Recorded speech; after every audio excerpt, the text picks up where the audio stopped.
Online with Amr The Internet Guy. Stream it today on your favorite podcast platforms. This podcast focuses on entrepreneurs and business owners, helping them become more successful in conducting their business on the web without being stuck with technology, getting a headache, pulling their hairs out, or buying expensive software. Hello everyone and welcome to a new episode of Online. My guest today is a business coach and we are discussing startup success.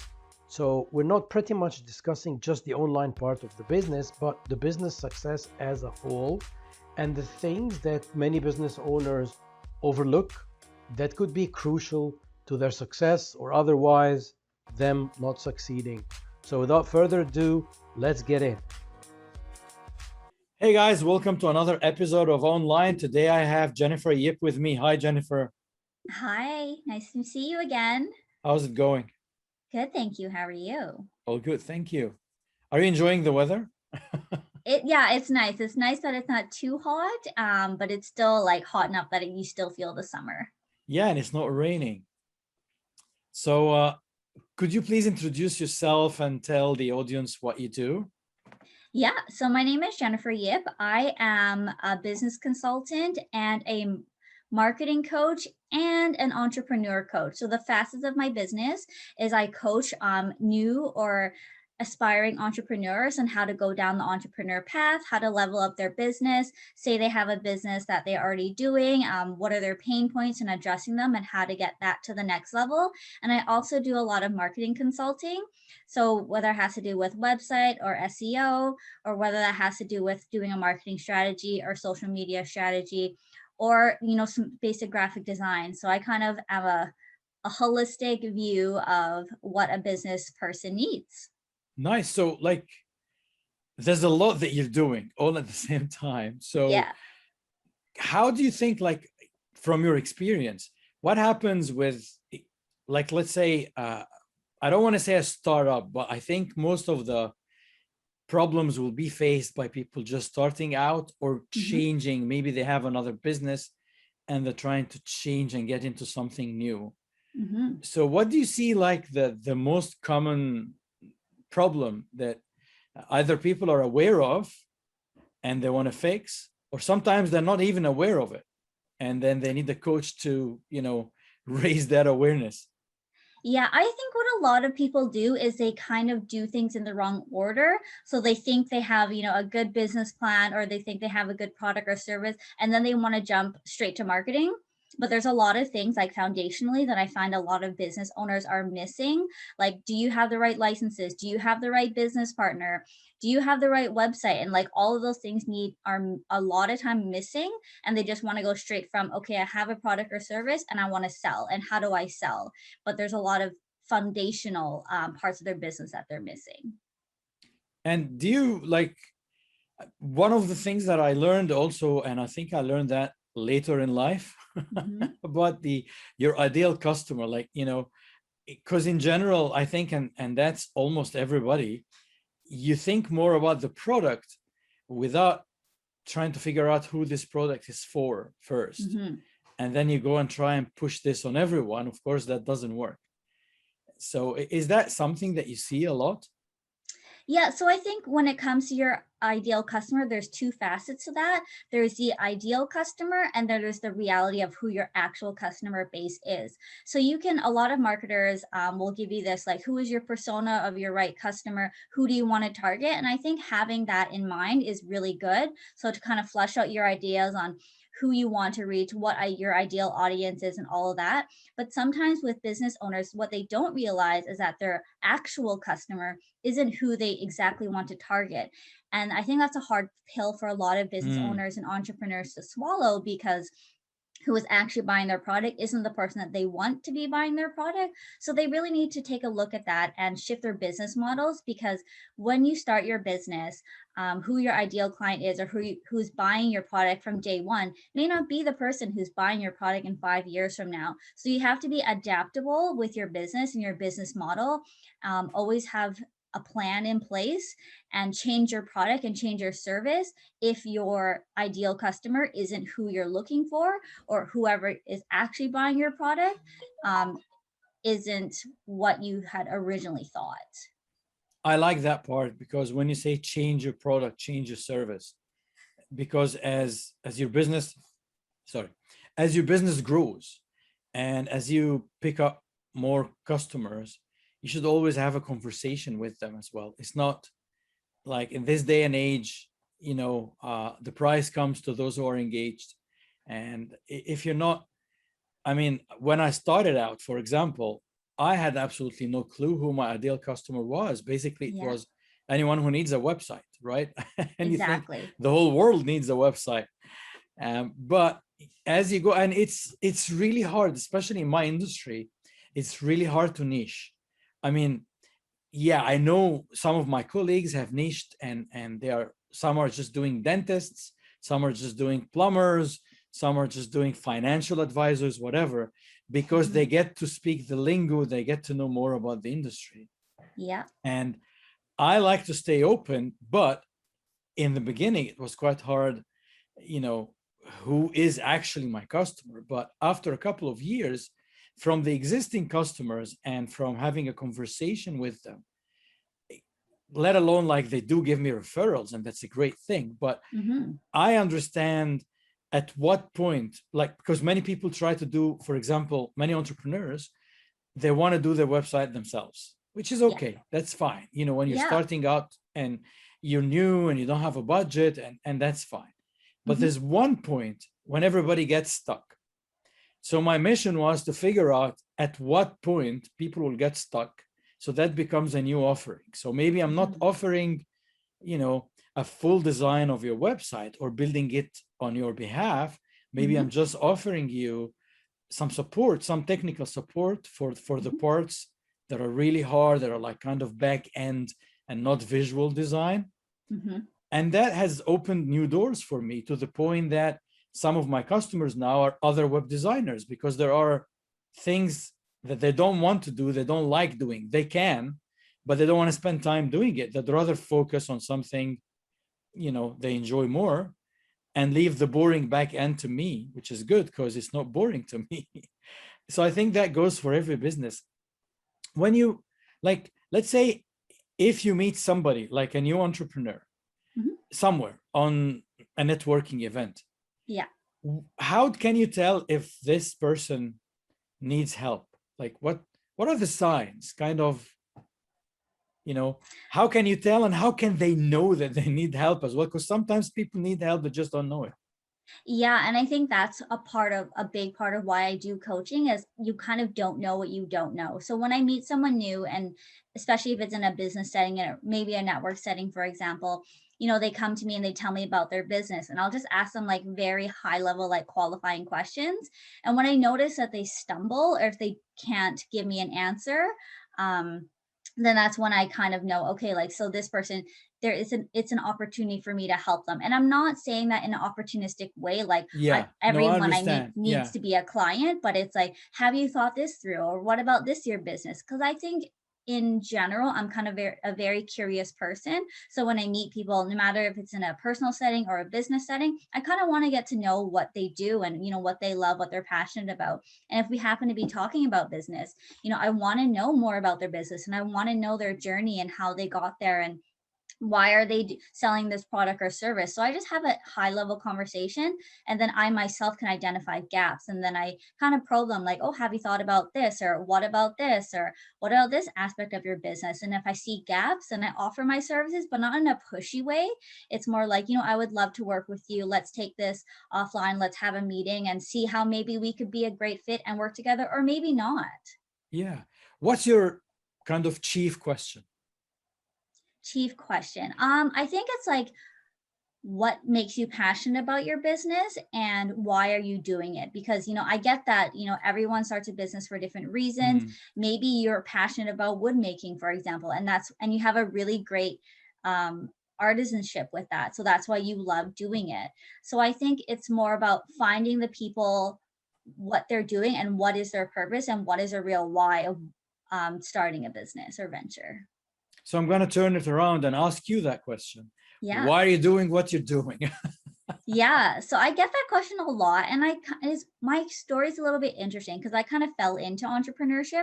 Like, I didn't come out at some time career, and I was like, I want to be an entrepreneur. So I think it's just people were asking me, can you do writing? Like, do you do any sort of writing? So I started writing articles for people because that's something I'm really strong at. And then it came to, oh, like, I love this article that you wrote. Can you do web design? And like, can you do graphic design? Also, and you started with content first. Yeah, I started with content, and I started with everything that I know and what's familiar to me. And then as I grew my business, I started talking to people, and then just more and more services that they needed from a marketing standpoint. Like, I have all those skills, and that's kind of how it was born. And the reason why I do what I do is because I love working with entrepreneurs. I love working with people who, maybe the 9 to 5 didn't work out for them, or maybe they're like a side hustler is what you call Yeah. them, and they do this, whatever their business is, along the side of doing their day job, and they want to break out. So for me, it's about having other people, meeting other people, and having their goals and dreams accomplished. And if I can help in that sense, from a business solutions or a marketing point of view, then that's exactly why I do it. Because I get that satisfaction of, I help them get to where they want to be, or I help them. It's not about me, it's about like who I meet, and I actually do really care about the entrepreneurs and clients that I have, and I want to see them succeed. So when you say you fell into it, what happened? Like, where were you? What were you doing? And then how did you actually think, you know what, I can do this on my own? Like, as not as a part of a corporate team or whatever. Yeah, so I did have facets in my career where I was part of a corporate team. So people call upon me for, like, I need someone to help me write this, or I need someone to do my website. But it's having like my friends in my network asking me, knowing that I have these skills to help them. But I think for me, it was about, what is the one thing in life you can really rely on? And that is yourself. So that is why I do the solopreneur thing. Like, of course, I have a roster of freelancers that I call upon if I need additional help. But for me, it's like, I can really only rely on myself. So what can I do to get myself to the next level? And that's me depending on myself and my skills, knowing what my skills are, and how can I bring that to help other people? That's good. I mean, I feel sometimes what happens is people are not really giving marketing as per se the importance that it deserves. And like, you've got two groups. One group who oversimplifies things and don't really think that marketing is important. Yeah. And then you've got another group who think marketing is important, but again, they kind of oversimplify it only into SEO. Yeah. And I'm not trying to say that SEO is not important, but SEO on its own doesn't really help you. Like, and this is something I always tell people, even though I'm not a marketing coach, but I'm just talking from personal experience. Like 90% of my business personally comes from referrals, right? I haven't had one single case of a client who just came just by, Googling something related to what I do. Right. But having said that, every single person who you meet, every single person who learns about you or your business somewhere, like, if somebody's watching this podcast and then they decide, hey, let's check this guy out, they will come and visit the website. So it is important to have your SEO intact and your keywords well thought and everything, because it does help. But I feel that people sometimes understand it the wrong way. Like, they think, I'm going to just sit back, relax, do nothing. I'm not posting. I'm not engaged. I'm not, updating anything. I'm not writing content. I'm just buying an SEO service here or there, or just putting ads out or whatever. And that alone would just bring clients. And I feel like, I don't know, it's a skewed version of online marketing, because there are so many pieces of that puzzle. It's not just SEO. And I wanted to ask you about content specifically, because in my opinion, it's very important. Yeah. I mean, of course, you'd write for your client, but do you get a lot of clients who want to advance online, but they hate writing? Like, they don't want to have anything to do with it? Yeah, I get a lot of that. Not everyone's strong suit is writing, and I do understand that. That just happens to be one of my strong suits, and probably that's where my business kind of started from, was because that's a skill that I do have. But I think what another misconception about marketing is that marketing to a lot of people equals social media. So when people meet me, they're like, "Oh, so you're just on Twitter and Facebook and Instagram all day?" And I was like, "Well, no, I that is a facet of what I do. However, that's not the end all be all with marketing." Yeah. And I think the part of marketing that people really don't understand is the branding aspect. So I'm like a brand, like a niche brander, and I went to a different city, moved to a different city, and that's where I was introduced to that. Hmm. So I think that's a facet that a lot of people don't understand, because you have to kind of paint a picture around your product or service. So say you're selling like chairs, for example, but you have to paint a picture of why someone would want this chair. And I think that's where a lot of people fall short, is that they don't present their product or service in a desirable situation and paint a picture and narrative around their story. And so that's where content comes in, and that's where branding comes in. And you can't achieve that just by posting pictures of said chair, for example, Yeah. on your social media. People won't get it. Like Yeah. Instagram full of chairs. It's like, Yeah. what? Yeah, exactly. And you mentioned social media, and this is a part that's also, there's a lot going on social media. Yeah. And I mean, it does work, but for it to work, there's some ground rules there. In my opinion, like, I think, as you rightfully mentioned it, it's the story around what you do. It's very important. Like, people need to know, like, your chief question, which is, what's your passion? Why are you doing what you're doing? Sometimes Exactly. people do not share this information. Mhm. Like, why you're doing what you're doing, but if you're not sharing this with the world, then you won't get as much traction, because people can't really connect with you. And when you say a brand, some people think that a brand is a company. Yeah. And it's okay, your company can be a brand, of course, like, Yeah. Nike or Coca-Cola or whatever. Mhm. But in general, when you're a small business owner, you are part of your brand. If you're not the brand, like for example, your brand is you, right? Like, your website is Jennifer Yeah, Yip like I am the face of my Biz, brand. Yeah. right? Yeah. So it's the same thing, versus, for example, for me, it's called Human Talents. It's not my name, right? Yep. But there's a reason behind that. For sure. But I am like, when you go to the website, I'm there, like, I tell a little bit of the story, why I'm doing what I'm doing. So it's not just Human Talents, and it's kind of a dry, corporate-y, and you don't know who's behind it or who can you contact, because people do business with people, not with companies. Like, even if you're a bigger company, when I used to work in the corporate world, it was relationship management. Like, if you want to know somebody in that company, because when you need something, you want to know who to call. You don't want to call a call center and wait forever. So Exactly. what's the best thing for a small business owner just to get out there, whether it's online, offline? Like, what's the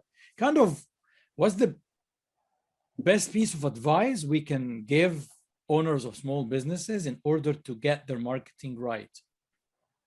I think it's about knowing that when you're trying and when you're starting out, that you will probably fail, and understand that. And when you come in and you bring like a business coach like myself, or like an entrepreneur coach, or you bring in a consultant in your service, they're not trying to hurt you as an individual, because that's what a lot of my clients have that issue with, is that they think their product or service is the best thing, and that's great, and I'm willing to work with them on their product or service. However, like, I'm here to try to get your business to the next level. I'm not trying to attack you personally. And a lot of people are very married to their product, for example, and they're like, well, I don't want to change my product. I don't want to do this. I don't want to do that. So you have to be really open and receptive to feedback from not only someone like me who's a coach, but your audience as well. Listen to the feedback, talk to the people in your network, listen to them, what they say about your product or service, because that's really going to get you to the next level. If you're trying to,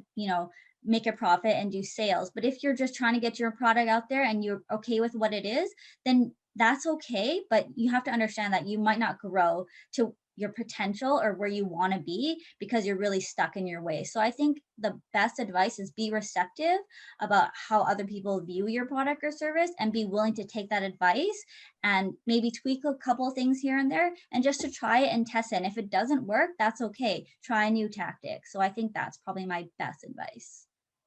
Thank you. So it's like really, it's like going back to the basics of marketing. Like when I studied marketing in university, well, that's a long time ago. We were talking about the 4 Ps, right? And then I think what happened with the rise of technology and marketing becoming digital, people forgot marketing and focused on technology instead of focusing on marketing. So they would spend most of their time learning new software, for example, or learning how to create landing pages or learning how to create a funnel, which is good. Like, it's fine. I'm not saying don't learn, by all means, if you wanted to, but don't forget why you're doing it. Like, these are tools. Like, if I'm building a house, for example, I can't just go buy bricks and sand and wood and buy some tools and then decide I'm going to build a house without learning how to build a house. So it's not about having the tools and maybe being great with using the tools. It's also learning the stuff first, where you will use the tools. And when we say like the 4 Ps, like, okay, let me see if I can remember. You'd probably correct me now. I think it was people, product, promotion, and price. I can't remember the right order. Yeah. But so what digital marketing did is it gave you easier access to people, because in the past you have to go and advertise on TV or newspapers or whatever, and you don't really know beyond the numbers they give you. So they tell you, hey, this newspaper goes to 200,000 houses, right? But you don't know how many of these 200,000 may be interested in your product. You don't even have, sometimes you have the demographics, but you don't have much information. With social media, like, people voluntarily, including us, give this information away to Facebook and Google and whatever. Like, they know so much about us. And if you're a marketer trying to reach out to the people, now you can target better. That's what technology did. But you still have to know the people. So you still have to look after this P. The second one, which you rightfully touched on as well, your product. Like, it shouldn't be something that you said, what your word, you married to your product, right? Yeah, that's like a Catholic marriage, like oh, cannot break that bond, right? You shouldn't be married to your product, right? You should be married to your partner, but not your product. Right. You should always be willing to change the things. I mean, it's harder if your product is a physical product, because you're not going to go and manufacture something else. For sure. But in the service world, it's flexible. Like, you can do any change even overnight if you're open to it. And I think I could be one of the people who sometimes would resist being coached. Because, like, you're an expert in your field, and it's hard for you as a person to listen to a coach who's telling you, you need to change here, you need to change there.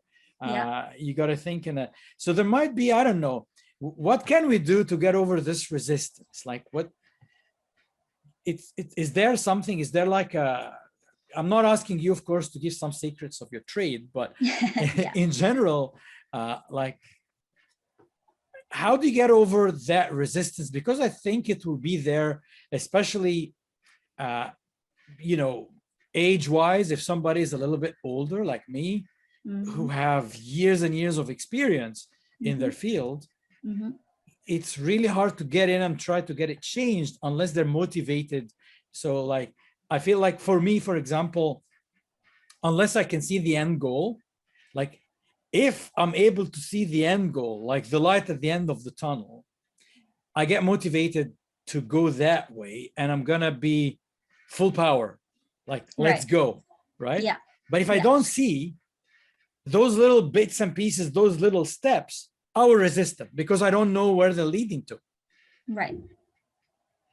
So I think it's about if you are trying to go down that path where hiring a coach, hiring someone like me, I think it's about like the people part, like you'd mentioned, like the connection. Like, so you have to make sure you have a good connection with that person and that they're willing to listen and learn. And on top of that, I think a lot of business owners, let's go back to your example about the house, is that they have a house, but they want to furnish the house. Like all they want to do is make it look pretty, and all they want to do is buy all the things to go inside the house, but not thinking about, is this the right house for me? So a metaphor, like, is this the right business for me? Is this the right path that I'm going up? They just want the aesthetics of having a business and the aesthetics of I am a business owner, but they haven't quite thought it through on the foundation of their product or service or company, right? So when I meet people and they're really resistant, they're like, I understand marketing. I know how to do social media. I know how to post on Instagram. So why would I hire you? And it's like, yes, you might know how to post on Instagram, but there's so much behind that. There's the strategy involved that's behind social media. If you're doing ads, for example, because we're talking about digital marketing, if your ad, for example, doesn't go to a certain landing page, or if it just goes to your general website, I had that as a pain point with one of my recent clients. And it's like, what is the intention behind that? And so I think that's what a lot of people don't understand, is that there's a lot of strategy that goes behind being an entrepreneur. And there's a lot of strategy that goes behind, any sort of marketing. So if you are resistant, then that means like, are you not invested in seeing growth for your company? And if that's okay, and if that's where you're okay with it, you don't want to take it to the next level, then we don't have to have that conversation. But if you're willing and you want to grow your product or service and your business, then you have to be receptive to, thinking about new ideas and being uncomfortable with growth as well. And you might be a great entrepreneur, and you might be very accomplished already, but if you're thinking about growth, sometimes what got you here will not take you there. So it's exactly like a new journey needs, a new style of thinking. And it's easier when the person who needs help knows that they need help to get there, that the next part of that business journey. And it might be a little bit more difficult when people are stuck in a point and they're just not sure where to go from here. Like exactly, they've grown up to the maximum that they can go to with the current strategy, and now they need a new strategy for, I don't want to even say growth, it's even scaling. Right? Like I used to be able, or not to be able, I used to do everything myself, everything in my business. And before you realize it, you're overworked, you're burning out, you're not having any fun, you're not spending time with your family, you're like, your life is miserable. Like you're working twice as hard as working for someone else and making half the money. Because it's just, it's not sustainable this way. Even if you're a superhero, it's still, you do this, you do this grind and hustle to a certain extent, especially when you're starting up. But if you don't have a strategy how to get yourself out of it, you're going to continue down this path, and it's going to take a toll on you, especially on your health and your mental health. For sure. So I learned that the best thing to do for myself was ask for help. Whether coaching, whether figuring out what in my business, can be done, like what can I outsource? Can I outsource, for example, for me, can I outsource web design? Can I outsource graphic design? Can I outsource, like even web designers do outsource. We don't do everything ourselves. Like, for sure, yeah. I hate graphics. It's like I can do them and I have the skill, but I'm such a perfectionist that a logo, I could spend 5 hours just tweaking it here and there, and that's not sustainable. Like as enjoyable as it might be to have the perfect image, like if you're going to spend that much time per image and you have a website that has 100 of them, you're never going to finish it. So better to just outsource that part completely. And, things like you've mentioned, things that people don't see. Like when you say a house, that's a perfect example, because I say the same thing with websites.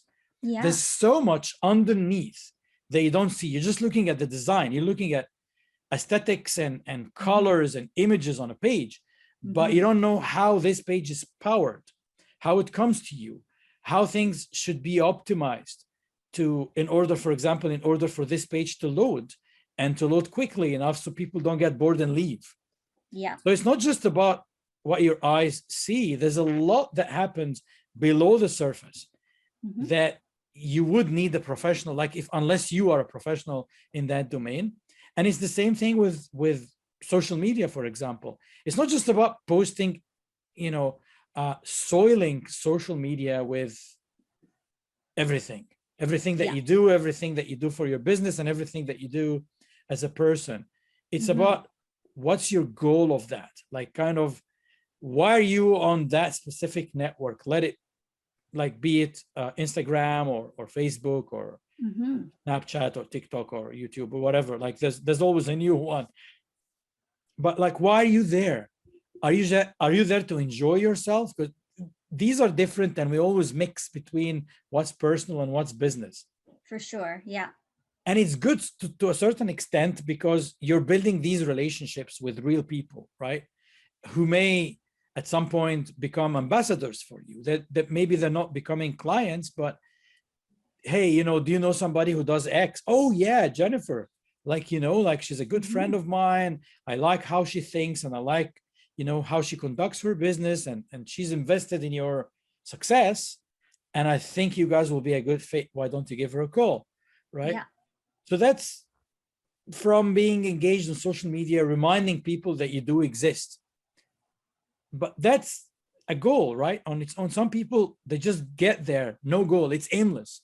Absolutely. Yeah. And I think with the social media thing, what's interesting is that if you take the example of the house, you need to have a foundation for your house in order to build the house. So you need a foundation for your social media in order to grow your audience. So a lot of people, they'll just post, but they don't post with intent. So I think where I come in with a lot of people's businesses is the strategy behind it. So maybe you have 4 buckets that you always want to talk about. You always want to, showcase the new product that's coming. You want to showcase how it's made. You want to showcase the, where it comes from, or like whatever. So you have to really be intentional with your posting and have, high level buckets of, I would say, examples of or themes that you want to highlight for your business. And a lot of people fall short with that because they think just showing my pair of sunglasses, on the ground in the grass, and then I'm going to show it, on the beach, or I'm going to show it on a windowsill. It's like, well, that's not serving a purpose. You have to be purposeful and with your posting and have your audience connect to that, because a lot of people, they look at the analytics, they're like, oh, like, this isn't doing well, my social media is not doing well, I'm not getting followers, I'm not getting likes.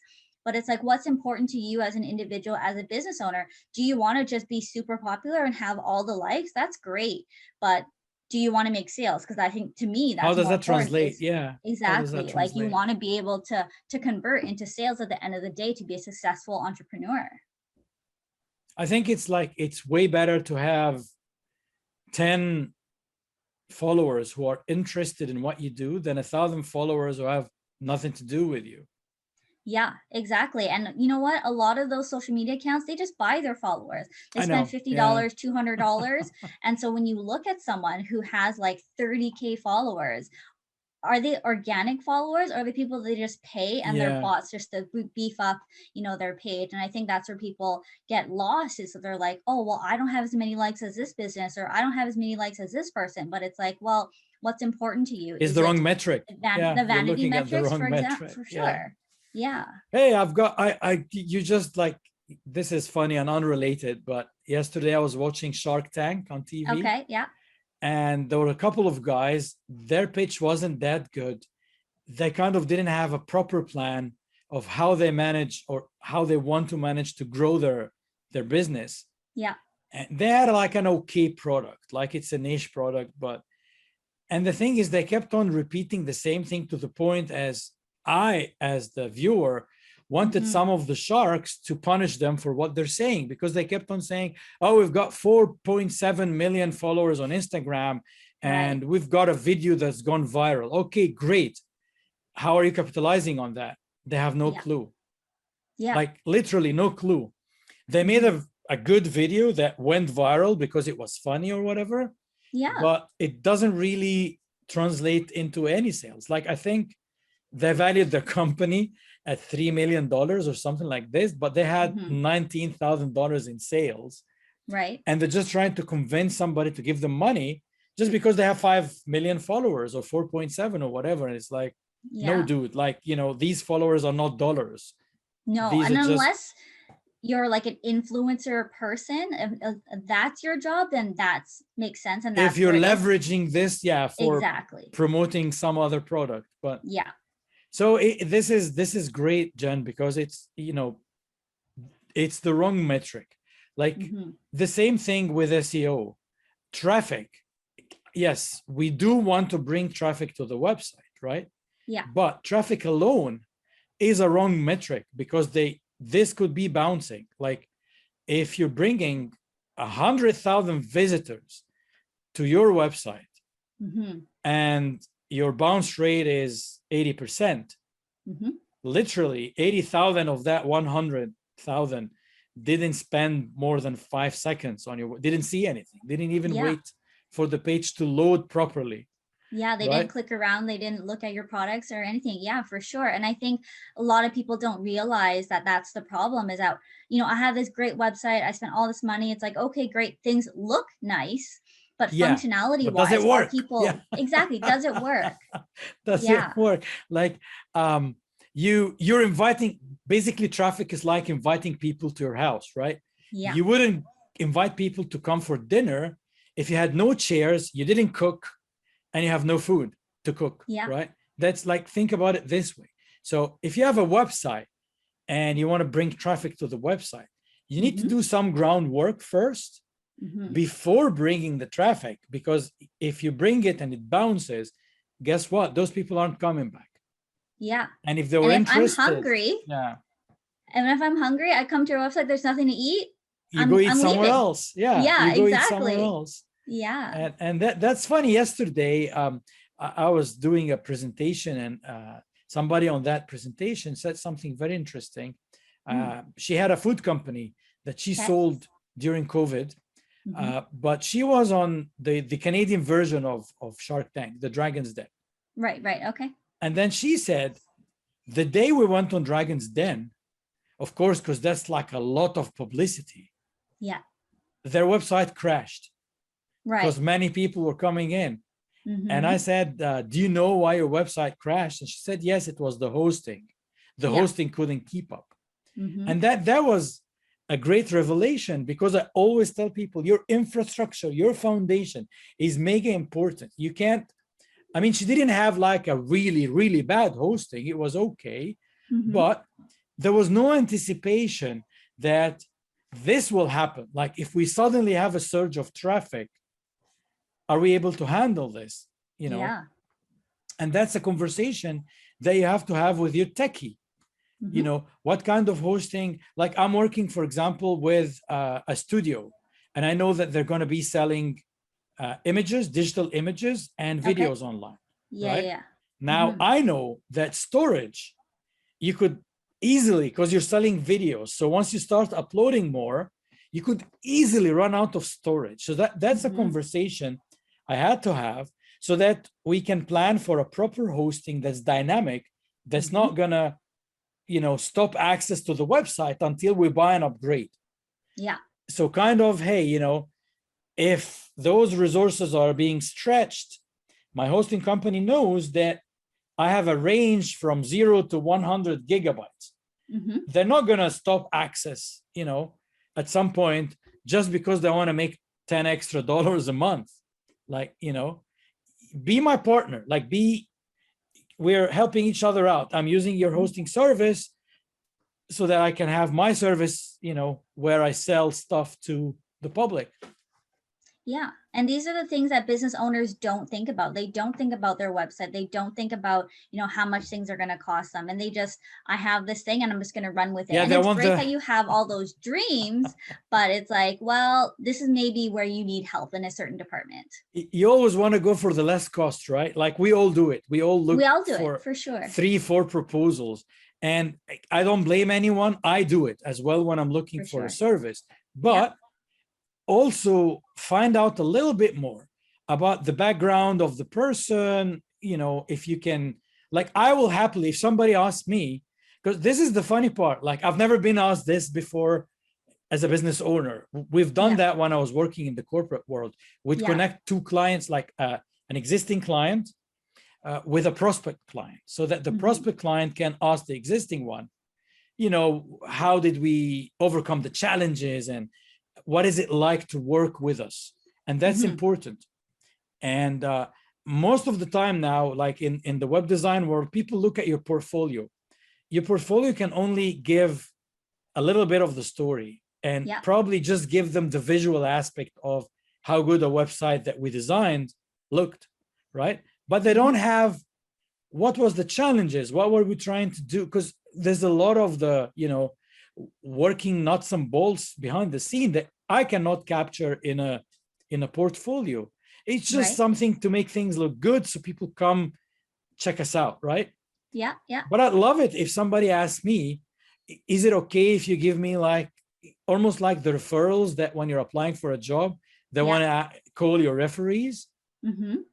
I would gladly, connect you with one of my existing clients, and so that you could, have maybe a quick 10-minute call just to see what it's like, to feel what it's like to, work with me. Yeah. And this is something I encourage everyone to do. Like, For sure. If your clients become your ambassadors, that's the best thing. Exactly. And I think even if you're a professional, even if you're really good at websites or whatever your profession is, like always be receptive to someone else who could help you and someone else that could give you advice.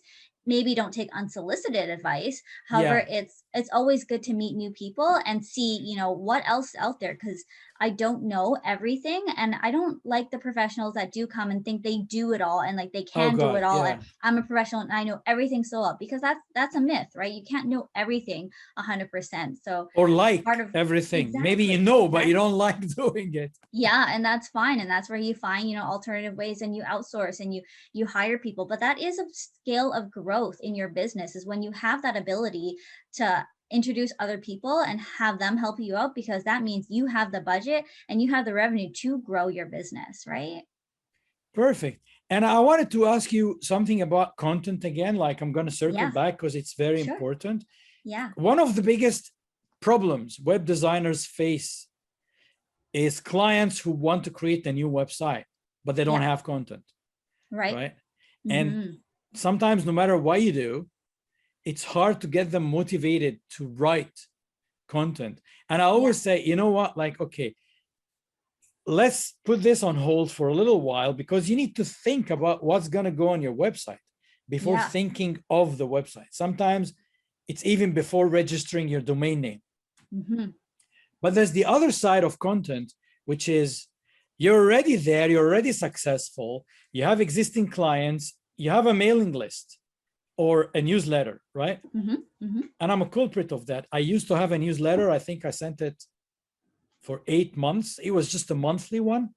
And then I stopped because I got too busy.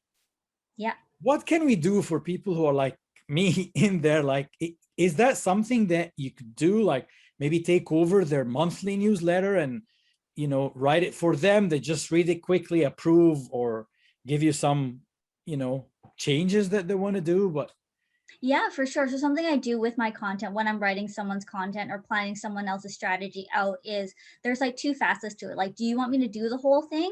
And I can, and that's fine. But I think I prefer to work with the people who, okay, I will at least give you some bullet points on things I want you to cover.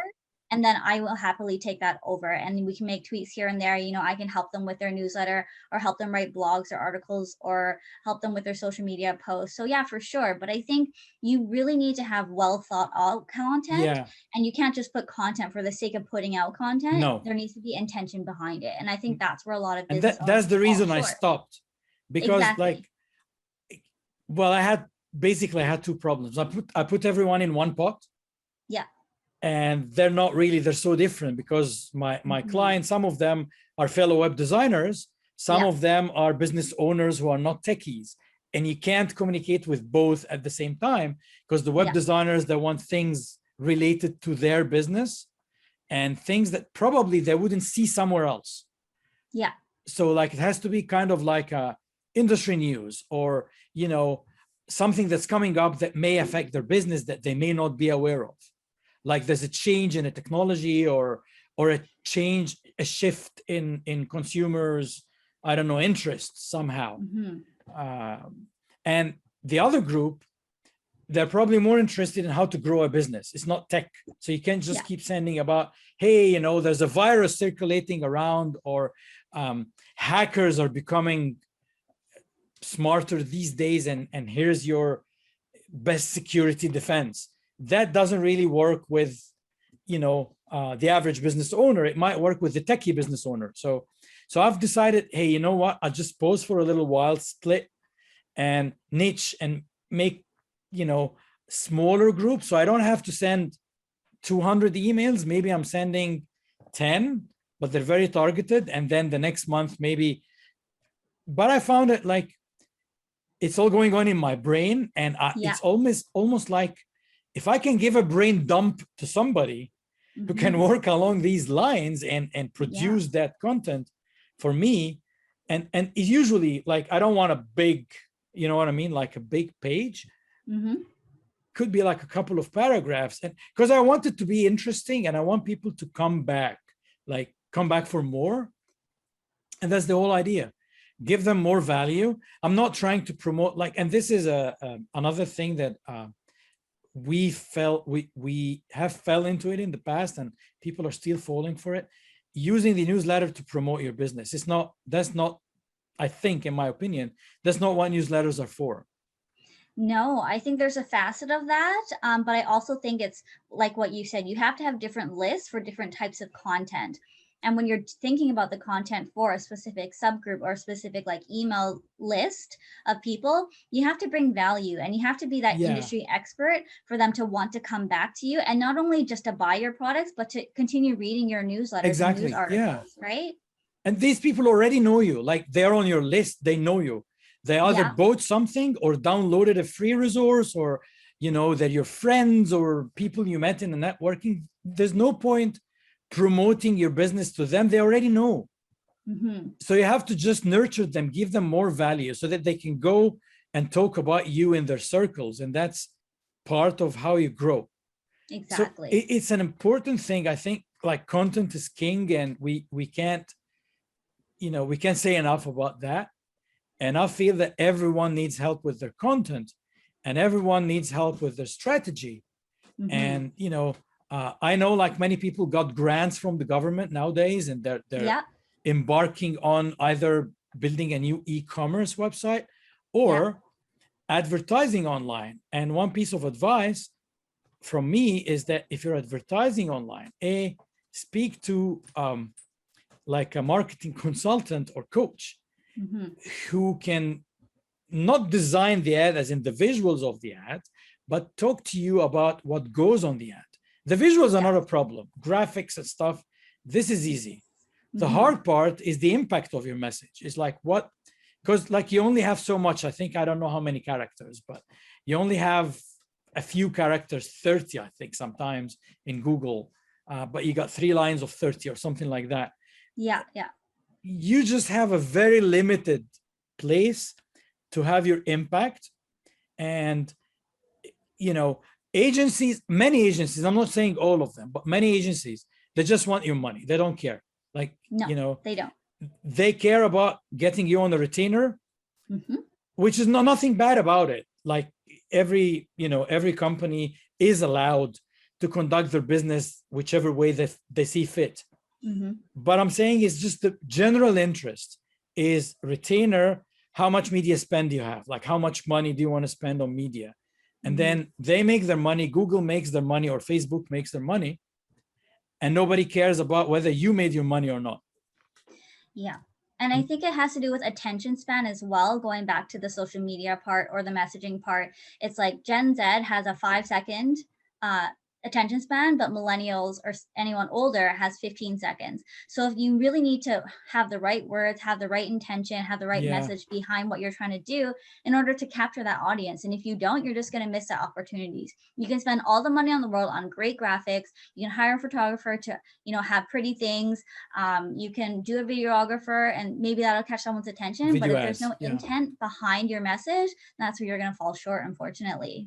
So I'm saying, go speak with someone before you go on that spending spree. Absolutely. It will save you a lot of money, buying ads. Google is going to make its money anyway. People click or, people see your ad or whatever, you're paying. It doesn't matter. If your ad appears on somebody's YouTube channel, and it lasts for more than X amount of seconds, you're paying. You're paying just for ad view, not even clicks. Yeah. So it's okay to do that if you have a well thought of, strategy that maximizes on that spend, so that you get for every dollar you spend, you get 3 or 4 or 5 or 10 or whatever dollars in return. So you get an ROI, and that's really key, because as I was saying, I'm not slandering, digital marketing agencies who work on the retainer. Like, they have the right to do that because that's the only way to do it. But spend a little bit of time researching and figuring out what you want to do and what do you want them to help you with. And then if you're getting that money, that return on your investment, for every $1 you spend, you get 10, you're not going to stop. You're not going to want to stop. So everybody wins. They get the retainer, you get your sales, everyone is happy. The other piece of advice is, I think you went through it, and we went through it as we were talking earlier. Where are you sending that traffic? It's mega important. And do not, and I'm going to repeat this again, do not send traffic to a homepage. That doesn't work. No, but a lot of business owners don't know that, and they don't feel that marketing is sometimes important, and I get that, right? Like, you want to save money, you want to try to do it yourself, but if it's not working, then maybe you need to try a different strategy, and maybe you need to hire someone, some kind of consultant. You don't have to go down the agency route, because that can be quite expensive. Like, I've worked in agencies before, so I know how it works. Not everyone has $100,000 minimum to spend, but if you spend a little bit, you're just investing in yourself and you're investing in your business. So it's about looking at your budget, allocating that accordingly, and seeing where you're going to get your best return on investment.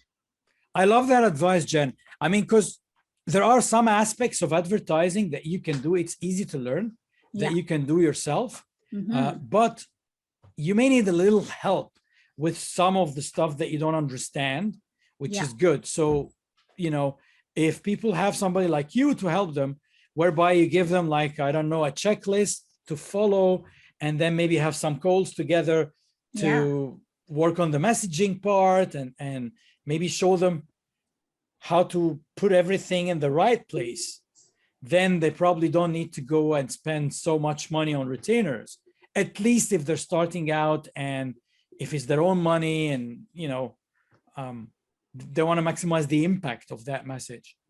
Yeah, exactly. So, like, I'm not a mechanic, but I can, change my windshield wiper fluid. I can probably change my blades, but I'm not going to, maybe I could change my tires if I really tried, but I'm not going to do all the other things, So there are aspects of marketing and in your business that you should take on yourself, and you should be willing to learn, because that's how you're going to learn how business works. But there are other aspects that, you know what, maybe you do need a little bit of help. And, if it's not me, it's someone else, but you just need to find that right individual to understand what your pain points are for your business. Yeah, I mean, you do need a professional for some things. Exactly. And it doesn't have to be you. It doesn't have to be me. Yeah. But you do need somebody. Like, I keep saying that, for example, about website updates and upgrades and stuff like that. Like, why are you wasting your time learning tech when tech is not your business? Yeah. You're learning tech for your business. Wouldn't you rather spend this time with your family, or hiking, or on the beach, or talking to your customers, or presenting to somebody, rather than actually trying to master WordPress? I mean, by all means, if you are going to be a WordPress expert and you're going to be building hundreds of sites, yeah, Mhm. do it. But if you're a business owner who's selling chairs, back to your Yeah. example, why do you Yeah. want to be a WordPress expert? Like, you spend easily 100 hours or more of your time when you can be spending these 100 hours doing something that you like more. Yeah, and I think there's that over glorification of like the hustle, or if you're not hustling hard, if you're not working 100 hours a week, sorry, that Yeah, you're not being a good entrepreneur. But the reason why a lot of people become entrepreneurs is so you can have that free time. You have that flexibility to spend time with whoever you want to and do the things that you want to do. So don't get so bogged down on like, I need to be in this hustle mindset, because I think that's the yeah, wrong mindset to yeah. be in. I mean, I'm going to blame coaches as well, because some of the sales Yeah. coaches, Yeah. they make you feel so worthless. Yeah. For example, if you're not doing 50 calls a day or a week or whatever, like Mhm. maybe calling people is not your thing. Maybe cold calling doesn't work for you, or doesn't work at all, or Yeah. whatever. Like, don't feel Absolutely. ashamed to say, I don't like doing that. Like, this is Mhm. not something that I want to do. Right. And if not everybody needs cold whatever, like, you know, there are some industries and some services that cold calling will not work, because if the service isn't clear enough, there's no point telling people, hey, do you want whatever? If you have to educate your market first, it's not going to work. They're not Yeah. educated, they're not ready. Mhm. So don't feel ashamed that, hey, I don't want to work 100 hours a week. Like, I got into this because I wanted some free time, and I wanted to spend this free time doing X. Even if that free time is working on yourself, like, you do need some time to grow as a person as well. Like, Yeah, because the burnout is real. And I think that a lot of entrepreneurs are not ready for that, and they don't realize it until it's too late. So, if you are embarking down this path of, doing your own business and, starting your own thing, that's great. But make sure you don't forget about yourself and like take care of yourself too. Because if you are the solopreneur and you are running your business by yourself, if you're down and out, you might not have someone else as a backup. So really, it's important to invest in yourself as an individual, like you had mentioned earlier on in our call, and your mental health, physical health. All those things are really important, because while the grind is important too, if you're not at your optimal self, then your business is going to fail eventually. indeed, your business is you. Exactly. And this can have a toll even on your personal life as well. Like, if you're unhappy with business, you probably got to take some of it back home. Mm-hmm. And you don't want to do that. So it's a good message today. My parting message would be, seek help. It's okay to seek help. It's not Yeah. a taboo. It's not bad.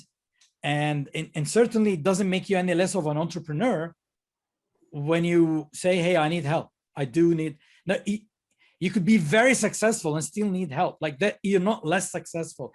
You will actually be more successful when you realize that you don't have to hold all the strings in your hands. No, get help, and get help from the right people, and make sure you surround yourself with the people who are really rooting for you to succeed and really invested in your business and how you're going to grow, for sure. I love that, Jen. Any last parting advice here? I think the last parting advice I would give to any like entrepreneur or someone starting out is, don't just fall into that trap of like, okay, I'm going to quit my job today and I'm going to start tomorrow. It's like, have a plan in place, have a strategy in place. And if you need to work full time and do your business on the side, then do that. Don't just fall into that narrative of like, I quit my day job and like, this is great and I'm going to succeed, because I think that's like an over glorification of a lot of like coaches do, is like, just do it, just like cut the cord, just do what you want. And that's great advice, but you have to have intention behind everything you do. I love that. I absolutely love that, because some people sometimes get bad advice and it doesn't work for them, and they feel left, they're stranded somewhere because somebody told them, hey, if you're really serious about this, you got to quit your job now, work on it full time. Exactly. And then you need to understand, especially if you're starting a new business, it will take time to get you financially to where you want, or to where you are with your current job. Exactly. And if it depends, like if you live with your parents and you don't pay rent and like you want to take the plunge, do it. But Yep. if you have a family, you have a partner, or you have kids or whatever, You have high expenses, mortgages, all those things yeah. need to be taken So into consideration. I'm not saying don't be a business owner or an entrepreneur, but have it as No. a side hustle, and think about how can you maximize the utilization of your time. Get help where you need help, so at least you can focus your few hours that you work on this on a weekend and after work Mhm. can be spent wisely on your clients and on honing your skill and making your product and service better, rather than wasting it in, I don't know, in my example is wasting it learning tech when you don't need to. Exactly. There's no I think, shortage of techies. yeah, exactly. So invest in the right things, do it when you're ready. And no one says it's an overnight success. It is a journey. And, your entrepreneurial journey will probably change from this year to next year to the next 5 years. But as long as you're dedicated to your journey and you're dedicated to your product or service, then that's when you're going to be successful, is when you can grow in like small ways, for sure. There's no magic bullet. No, there isn't. But let me know if you find it, because maybe we can, work out a deal.